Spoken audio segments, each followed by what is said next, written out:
여러분 안녕하십니까? 2026년 제1기 안식학교 작년교과 하늘과 땅을 하나로라는 주제로 빌립보서를 공부했고, 이번에는 지금은 골로새서를 공부하게 되었죠. 여러분 목차 차례를 보시면 8과에서부터 13과까지 골로새서를 연구하게 되고 있죠. 오늘 우리는 제9과 화목과 소망, 화목과 소망이라는 아주 좋은 제목으로 공부를 하게 되겠습니다. 화목과 소망이다.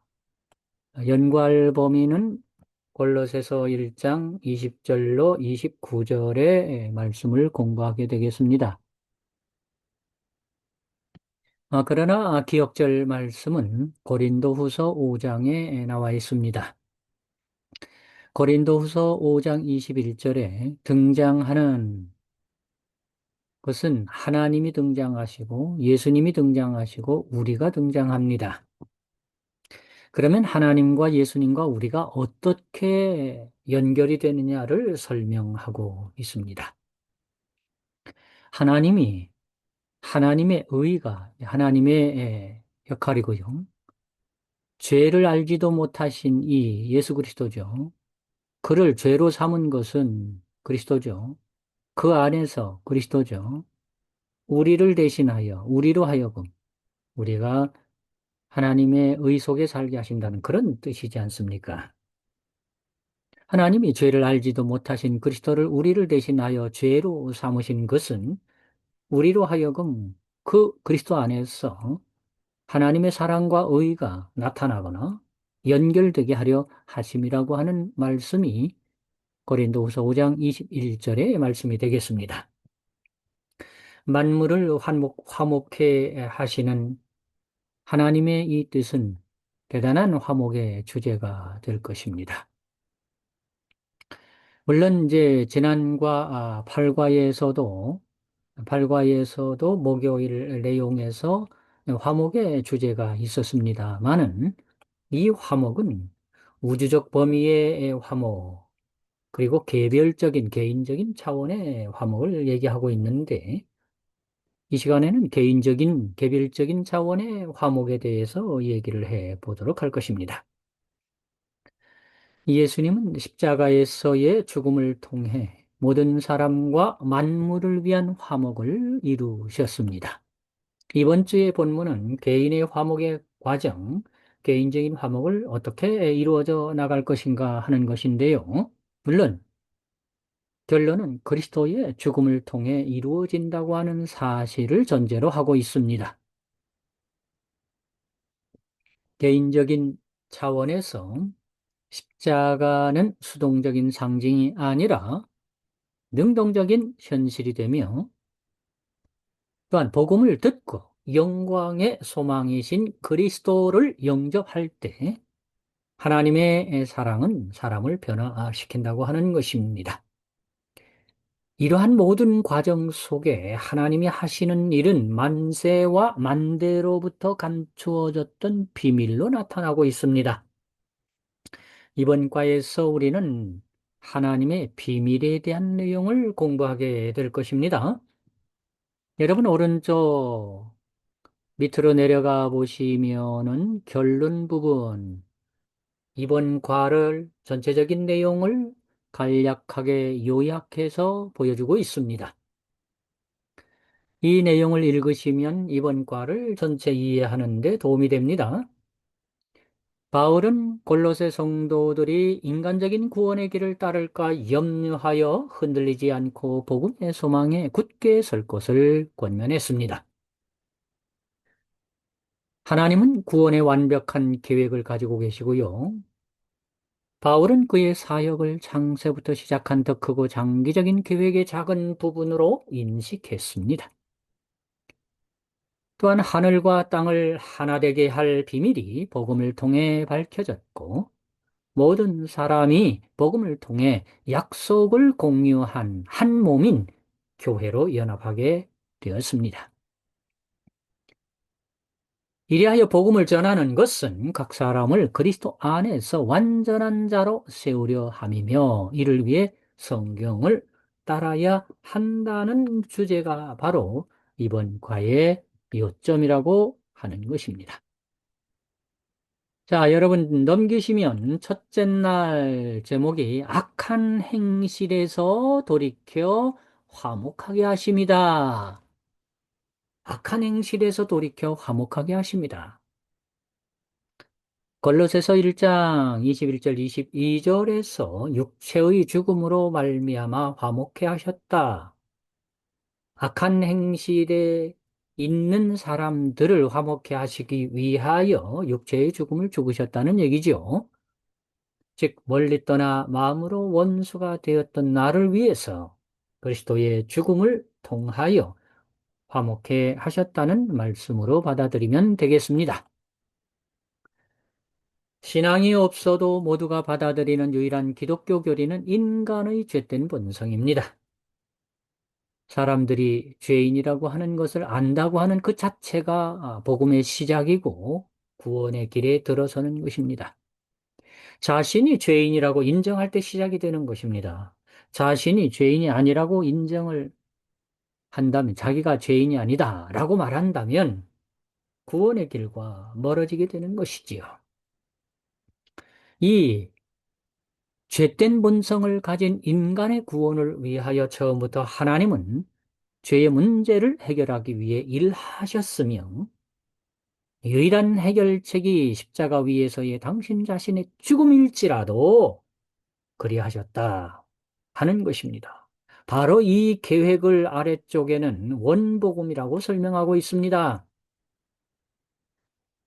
에덴에서 아담아 어디 있느냐라고 찾으셨던 그 하나님께서 오늘도 잃어버린 한 마리 양 곧 우리 나를 계속 찾고 계시는데 바로 이것이 원복음 창세기 3장 15절에서 구원하시겠다는 구속의 허락, 구속의 약속을 표현하고 있는 것입니다.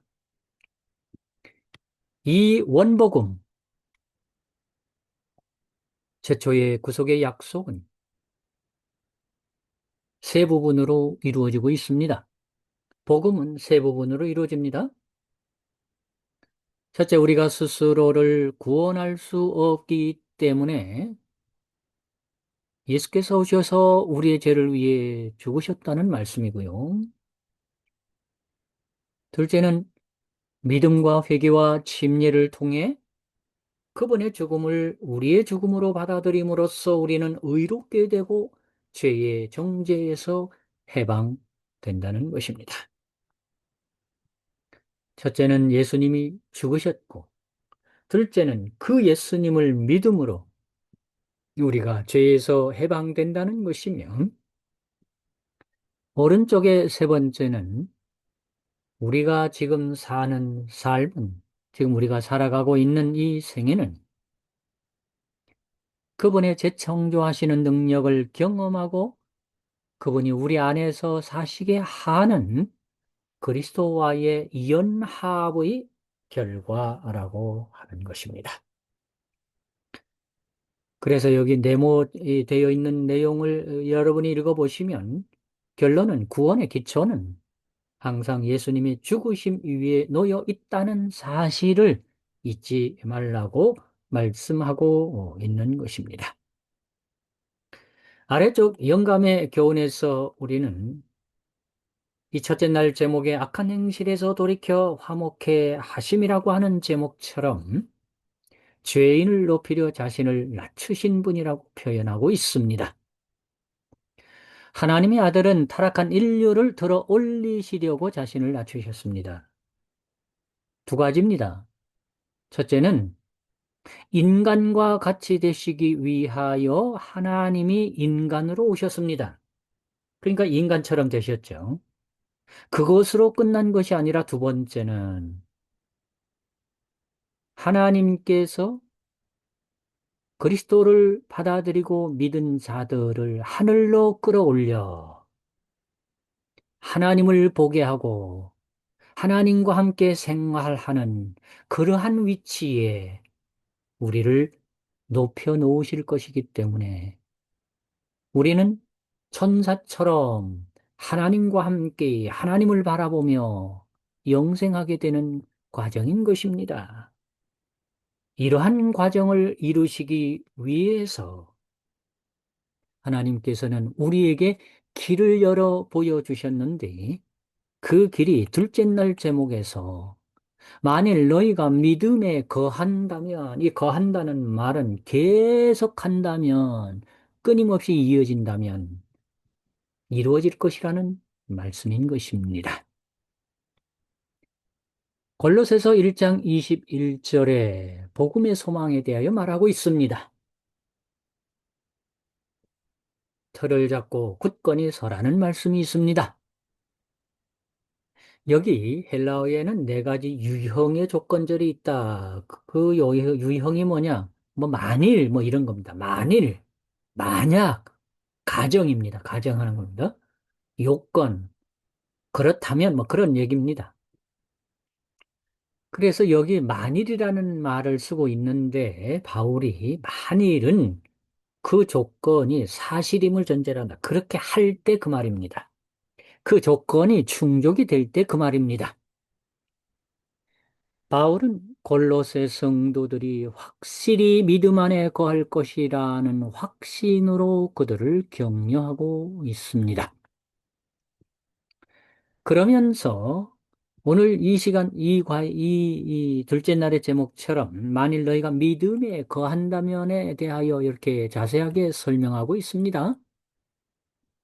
이 계속하다, 거하다와 같은 뜻으로 표현하고 있는 것입니다. 만일 너희가 믿음에 거한다면 그것이 제목 아닙니까? 위에? 그런데 그것이 계속하다라는 말과 연결이 되는 것입니다. 즉, 너희가 믿음에 거하면 이것은 너희가 믿음 생활을 계속 한다면 헬라어의 조건절을 얘기하고 있죠. 한다면, 면이니까 만일 뭐뭐 한다면 그런 얘기를 하고 있습니다. 이 단어는 계속하는 행동을 나타내는 것입니다. 끊임없이 한다는 것입니다. 이어진다는 것입니다. 그래서 세 가지 예를 들었습니다. 첫째는, 첫째는 여기 그 1번에 나와 있는 것처럼 서기관들과 바리새인들이 가늠하다 잡힌 여인을 어떻게 해야 할지에 대해 예수님께 계속해서 끊임없이 답변을 요구한다. 그럴 때 그 다단을 쓴다는 것입니다. 두 번째는 감옥에서 풀려난 베드로가 숨어서 기도하는 그 집에 가서 문을 두드리는데 로데가 와서 베드로를 보았지만은 문 안 열어주고 들어가 버렸을 때 베드로가 계속해서 문을 두드리고 있는 것도 같은 계속하는 행동에 대한 얘기라 그 말입니다. 근데 이 내용을 바울이 디모데에게 자신이 준 교리적이고 실천적인 가르침에 충실하라고 계속해서 격려하는 내용과 같은 내용으로 사용되어지고 있다고 하는 것입니다. 한마디로 말하면 쉬지 않고 끊임없이 한다는 얘기입니다. 물론 이러한 내용에 대해서 다음 주에도 공부를 하게 된다고 설명하시면서 여기 터 위에 굳게 서라, 굳게 서라. 이것이 믿음의 기초죠. 하나님의 말씀에 근거한 믿음과 사랑의 견고한 기초를 놓는 것, 믿음의 기초입니다. 기초입니다. 터 위에 굳게 서는 것. 여기 굳게 선다는 말은 무엇일까요? 굳게 선다. 움직이지 않는다는 뜻이거든요. 복음의 소망에서 흔들리지 아니하는 굳게 선다는 말을 한마디로 말하면 닷이라고 표현하는 것입니다. 믿음의 닷, 앵카라 그러죠. 이 그림을 제가 넣어봤습니다. 배가 떠내려가지 않게, 바다의 배가 떠내려가지 않게 반드시 닷을 바다 밑으로 내려놓아야 하는 것입니다. 그래야 그 배가 떠내려가지 않고 있게 되는 것이죠. 그걸 앵카, 닷, 굳게 선다는 말을 표현하고 있는 것입니다. 이 믿음이 필요하다는 것입니다. 흔들리지 않고 끝까지 견디고 서 있는 아마 이 교과를 공부하시는 우리 모두는 다 그렇게 서 있을 것으로 저는 확신하고 믿습니다. 자, 오른쪽에 보시면 믿음을 계속해서 실천하는 것이 무엇이냐? 계속 거하는 것입니다. 계속 하는 것입니다. 네. 견고하며 흔들리지 말며 항상 주의 일에 더욱 힘쓰는 자들이 되라. 이는 너희 수고가 주 안에서 헛되지 않은 줄을 알미니라. 계속하는 것입니다. 많은 사람들이 한 번 구원받으면 끝난다, 영원히 구원받는다 라고 생각하는 것은 좀 잘못된 생각일 수 있다는 것입니다. 바울은 다른 뜻으로 얘기하는데 매일매일 구원받아야 할 것에 대한 이야기를 하고 있습니다. 그게 뭐냐? 실천입니다. 믿음을 계속해서 실천하기 위해 우리의 의식적인 선택이 필요한 이유는 매일매일 구원받아야 하는 것이지 한 번 구원받았다고 끝난다고 생각해서는 안 된다고 하는 것입니다. 이어져야 한다는 것입니다. 매일매일 아래 영감의 교훈의 말씀처럼 그 약속을 매일매일 굳게 붙잡는 믿음이라고 표현하고 있습니다. 여러분 영감의 교훈에 보시면 어떻게 약속을 굳게 믿느냐? 그대는 그것을 더욱 소중히 여기게 된다는 것입니다. 여러분이 가진 믿음이 소중하시죠? 이 소중한 것은 굳게 지킬 것이죠? 지키게 되겠죠? 당연히. 그런데 두 번째, 그렇게 지키다 보니까 힘들 수 있어요. 피곤할 수 있어요. 그런데 뭐라고 하느냐? 피곤해하지 말고 그 약속을 굳게 믿으라는 것입니다. 평탄한 길만 있는 건 아니지 않습니까, 여러분? 오르막도 있고 내리막도 있고 산도 올라야 하고 바다도 건너야 하고 그러나 그럴 때마다 그 약속을 믿고 세 번째, 간구한다면 간구가 뭐예요? 간절하게 애절하게 끊임없이 이루어질 때까지 하는 게 간구 아니겠어요? 그렇게 하면 아래 다 함께 여러분 읽어보십시오. 그대에게 흔히 주실 것이요 꾸짖지 아니하실 것이다. 누가? 그분께서 예수님께서 하나님께서 후히 주시고 꾸짖지 아니하신다는 이 약속을 믿는 것이 바로 우리가 가져야 할 믿음이요 계속 해야 하는 것입니다.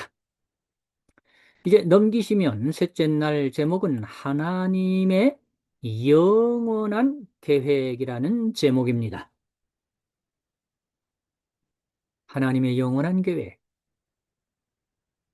골로새서 1장 24절 25절에서 너희를 위하여 받는 괴로움을 기뻐하고 남은 고난을 내 육체에 채우노라. 고난.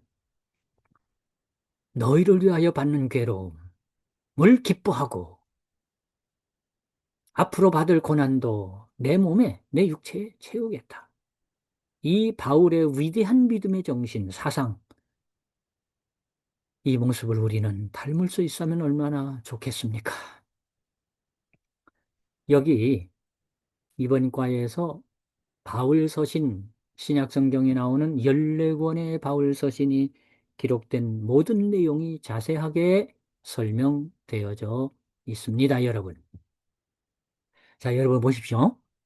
바울은 로마에서 가택 연금 상태로 골로새서를 썼지만 이것은 바울의 1차 투어 AD 61년에서 63년경 이제 좀 자유로운 감옥이었습니다. 가택연금 상태에 이 좀 자유롭게 투옥이 되었지만은 그곳에서 옥중서신 5권 가운데 4권 엡빌골몬, 에베소, 빌립보, 골로새, 빌레몬서를 썼습니다. 그 밑에도 나와 있습니다.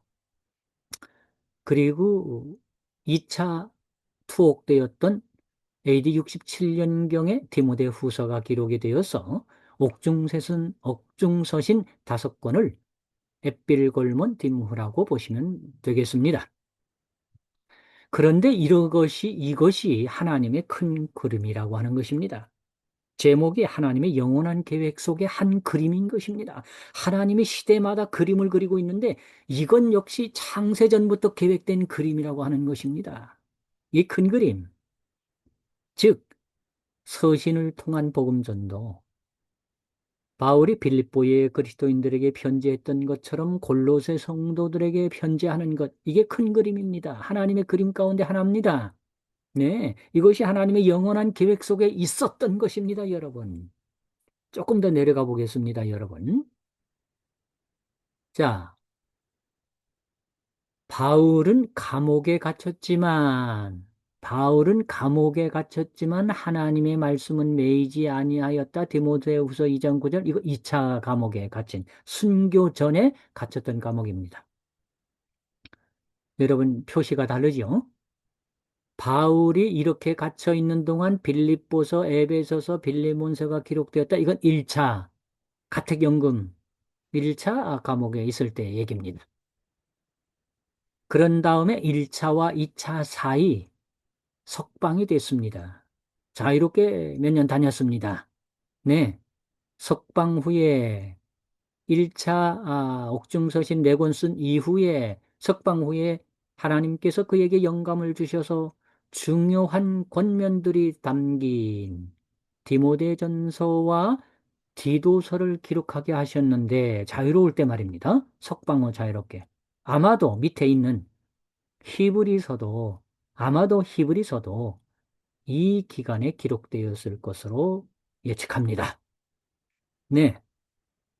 좀 자유로울 때 그 고난도의 기별인 히브리서를 기록된 것으로 봅니다. 정확한 연대는 알 수 없습니다. 여러 가지 설이 있기 때문에요. 그러나 저는 그렇게 생각합니다. 그런 다음에 여기 로마 감옥에서의 마지막 투옥 기간 67년경입니다. 아이디. 그는 디모데 후서를 썼습니다. 남겼습니다. 2차 때죠. 이렇게 이 마지막 몇 년 동안이 얼마냐? AD 60년 로마로 갔을 때부터입니다. 여러분 기억하십시오. AD 60년 로마로 간 사도 바울이 AD 68년 순교 당할 때까지의 그 8년 기간 동안에 이러한 하나님의 계획 속에 서신들이 기록되었다고 하는 것입니다. 물론 로마로 오기 전에 여러 권의 서신들이 쓰여졌습니다. 제일 먼저 쓰여진 데살로니가 전후서라든지 그리고 고린도 전후서라든지 갈라디아서라든지 로마서라든지 이러한 내용들은 바울이 로마로 오기 전 2차, 3차 선교 여행 때에 기록된 서신들인 것입니다. 이 모든 서신들 왼쪽으로 보십시오. 바울의 편지서 서신들은 하나님의 영원한 계획 속에 들어있던 것입니다. 여러분 놀랍지 않습니까? 이러한 모든 여정 속에 사도 바울은 청지기의 직분으로서 바울의 사도직을 포함한 청지기 직분, 즉 교회 일꾼으로서 봉사하였습니다. 선택받은 것입니다. 이러한 사실에 대하여 보충 설명으로 오른쪽을 보시면 바울과 다른 사도들 심지어 모세를 포함한 구약의 선지자들 역시 교회 일꾼으로서 청지기 직분으로서 하나님의 뜻을 이루었다라고 말씀하고 있는 것인데 이것은 하나님의 계획의 한 부분들이었다라고 말하고 있는 것입니다. 장세 전부터 계획된 그 모든 일들 말입니다. 이 모든 일에 순종하고 다른 사람들을 가리켜서 영감의 교훈에는 고난받기를 기뻐한 제자들이었다라고 말하고 있습니다. 구약의 모든 일꾼들도 그렇고 신약의 일꾼들도 다 고난받기를 기뻐한 그리스도의 일꾼들이었다라고 말하고 있습니다. 특별히 초대교회 당시 그리스도 교회의 개막을 알리는 활동에는 고난과 쓰라린 슬픔이 따랐는데 그 제자들은 그러한 상황 속에서 첫째 그들의 사업에서 끊임없이 궁핍과 비방과 박해에 직면했으나 둘째로 자신의 생명을 귀한 것으로 여기지 아니하였고 셋째로 그리스도를 위해 고난받도록 부르심을 받은 것을 기뻐하였으며 넷째, 그들의 노력의 결단성의 부족, 우유부단함, 나약한 목적은 찾을 수가 없었고, 다섯째, 그들은 기꺼이 자신들을 바쳤고, 여섯째, 하나님께서는 전능하신 능력으로 복음이 승리하도록 그들을 통하여 일하셨다. 하나님의 역사입니다. 이제 여러분 넘기시면 넷째 날 제목이 나타난 하나님의 비밀입니다. 이 비밀이 무엇이냐? 네, 이 비밀. 하나님께서 계획하신 비밀이요. 창세전부터 계획하신 비밀이요. 골로새서 1장 26절 27절에 비밀의 영광, 영광의 소망에 대하여 이야기하고 있습니다. 또한 그 하나님의 비밀은 구원의 계획이요 성육신, 즉 우리의 영광을 위하여 만세전에 미리 정하신 하나님의 영원한 목적, 즉 구원의 계획은 그리스도의 생애와 죽음, 부활을 통하여 마침내 나타났다. 이미 우리가 알고 있는 내용들이죠. 십자가의 은혜가, 십자가의 계획이 창세전에 계획된 일들이라고 표현하고 있는 것입니다. 하나님의 비밀에 관한 다음 구절 에베소 1장 그리고 3장에 나와 있는 내용을 표현하고 있습니다. 에베소 1장에서는 그의 피로 구속 곧 죄사함이 있고 그 뜻의 비밀을 우리에게 알리셨다. 에베소 3장에서는 그것이 그리스도의 비밀인데 이 비밀이 무엇이냐? 이방인들이 복음으로 말미암아 함께 후사가 되는 그 계획, 이것이 하나님의 비밀이라고 표현하고 있는 것입니다. 여러분, 궁극적으로 하늘과 땅의 모든 것을 그리스도 안에서 완전한 하나로 연합하는 것이 하나님의 계획인데, 요한복음 17장 예수님께서 겟세마네 동산에서의 기도하신 내용 역시 그 핵심은 연합입니다. 하나님과 그리스도와 그리고 하나님과 그리스도와 우리 사람과의 연합입니다. 하나님이 왜 하늘의 귀중한 보물인 예수님을 우리의 구원을 위해 내어주실 만큼 우리를 그토록 사랑하시는지는 우리가 영원토록 연구할 주제라고 표현하고 있죠. 지난과에서 배웠던 하나님의 충만하심을 말하고 있는 것입니다. 그러면서 여기 고린도후서 5장에 있는 말씀, 모든 사람을 대신하여 죽으심은 살아있는 자들로 하여금 다시는 그들 자신을 위하여 살지 않고 오직 그들을 대신하여 죽었다가 다시 살아나신 이를 위하여 살게 하려 하심이라. 우리가 사는 목적은 여기 이렇게 썼습니다. 우리가 주 안에서 사는 것은 그리스도를 위하여 사는 것입니다. 우리를 살리신 이유는 그리스도를 위하여 살라고 하는 것입니다. 우리는 그 뜻을 이루어야 합니다. 그 누구도 예외 없습니다. 오른쪽에 그렇게 설명하고 있습니다. 그리스도를 믿는 모든 사람은 영적 연합을 이루어야 하는데 그 모든 사람은 누구냐? 유대인이든 이방인이든 모두 복음을 통해 하나님의 약속을 동일하게 공유한 사람들은 한 몸인 한 교회로 연합하게 되는 영적 연합, 그리스도와의 영적 연합에 대하여 말하고 있습니다. 이렇게 연합이 될 때 하늘과 연결이 되면서 하늘에 이르게 되는 합당한 자격을 갖추게 되는 것입니다. 갖게 된다는 것입니다. 이러한 영적 연합을 위해서 그리스도를 믿는 모든 사람은 그리스도를 위한 일꾼이 되어야 합니다. 아래쪽 영감의 교훈에서 하나님이 원하시는 일꾼이 되어야 한다고 말하고 있습니다. 하나님이 원하시는 이런 일꾼이 되면 이 비밀 속에 들어가게 되는 것입니다. 그 비밀을 이루게 되는 것이죠. 영적 연합을 이루게 되는 것이지요. 이 위대한 사업을 위하여 경성과 과실의 풍성함이 요구되고 하나님께서는 이타적인 일꾼을 원하시고 사심 없는 베풀므로 일하고 사업에 대한 관심이 흐트러지지 않는 사람을 하나님이 원하시는 일꾼이다 라고 표현하고 있습니다. 자, 이제 다섯째 날 복음의 능력에 대해서 보겠습니다. 복음의 능력이다. 예수 그리스도의 능력을 말하는 것이죠. 골로새서 1장 28절 29절에 각 사람에게 어떻게 해야 하느냐라는 표현을 쓰고 있습니다. 첫째, 각 사람을 권하고, 둘째, 각 사람을 가르치고, 셋째, 각 사람을 그리스도 안에서 완전한 자로 세우려 하는 것. 이게 능력이라고 하는 것입니다.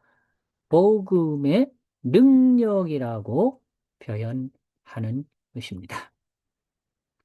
여기 바울의 설교의 초점과 바울의 복음 전파의 목표에 대해서 말하고 있습니다. 바울의 설교의 초점은 그리스도 곧 십자가에 달리신 그리스도입니다. 또한 바울의 복음 전파의 목표는 각 사람을 그리스도 안에서 완전한 자로 세우려 하는 것입니다. 각 사람을 그리스도 안에서 완전한 자로 세우기 위해서는 두 가지를 나타내고 있는데 하나는 가르침과 경고함입니다. 가르치고 경고하는 것입니다. 가르치고 경고한다.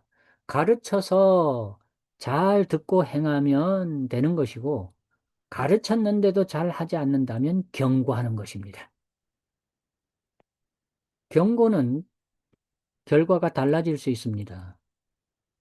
성경의 가르침을 받아들이고 경고에 귀 기울이는 것이 바로 우리가 완전한 그리스도인으로서 성장하는 방법이라고 말하는 것입니다. 그러면서 이러한 과정 속에 그리스도인 완전함을 말하고 있습니다. 그리스도의 완전함과 그 속에서 자신의 영역 안에서의 완전함을 그리스도 안에서 이루어가는 것, 이런 표현을 말하고 있습니다. 그러면서 또 경고는 그렇게 말했는데 잘 따르면 구원이고 잘 따르지 못하면 사망, 멸망이 되는 것입니다. 그래서 이 영적 분별력을 잘 나타내야 한다고 표현하는 것입니다. 이 경고는 구원에 이를 수도 있고 멸망에 이를 수도 있기 때문에 가르침을 통하여 우리는 구원의 길에 들어서야 하는 것입니다. 이 완전함에 대해서 오른쪽에 보충 설명을 하고 있습니다. 그리스도 안에서 완전함이란 골로새서 1장 28절에서 내 스스로 완전할 수는 없고 오직 예수의 은혜로 그 안에서만 가능하고, 셋째로 십자가를 전적으로 신뢰할 때 그리스도 안에서 완전함에 이르게 된다는 것입니다. 그러면서 여기 보면 경고를 하고 있는데 가르침들을 경고하고 있습니다. 거짓 가르침은 대개 어느 정도 진리를 포함하지만 교리적 진리와 오류를 우리가 분별해야 합니다. 분별하기 위해서는 뱀처럼 지혜로우면서도 비둘기처럼 순결해야 하는데 영적 분별력을 가져야 한다는 것에 대하여 말씀하고 있는 것입니다. 예수께서 십자가에서 우리를 위해 이루신 일을 이해하는 것이 그리스도 안에서 완전하라는 의미를 깨닫게 되는 것이 되는 것입니다. 그리스도 안에서의 완전함이 뭐냐? 100% 십자가를 믿고 십자가를 의지하고 십자가의 뜻대로 사는 것이 그리스도인의 완전함입니다. 그러면서 살아가는 동안 신과 인간의 협력으로 이루어져야 한다는 것입니다. 하나님께서 일하시고 인간도 일해야 한다. 하나님의 뜻을 사람도 해야 하는 것입니다. 이럴 때에 연결이 되고 하나가 된다고 표현하는 것입니다. 이제 여러분, 이 교과를 마무리하면서 여섯째 날에 여기 우리에게 주시는 교훈이 있습니다. 초록색으로 표시된 그대가 여러분 이름 자신을 그분께 바치고 그분을 자신의 구주로, 나의 구주로 받아들인다면 그리스도인의 완전함에 이르는 것입니다. 네, 6가지가 이루어집니다. 첫째는 그대의 생애가 아무리 악하였을지라도 그의 공로로 인하여 그대는 의롭다 하심을 얻는다. 아멘이죠. 둘째는 그리스도의 품성이 그대의 품성을 대신하게 되고 그대는 죄를 도무지 범하지 않은 것처럼 하나님의 앞에 받아들여진 바 된다. 아멘입니다.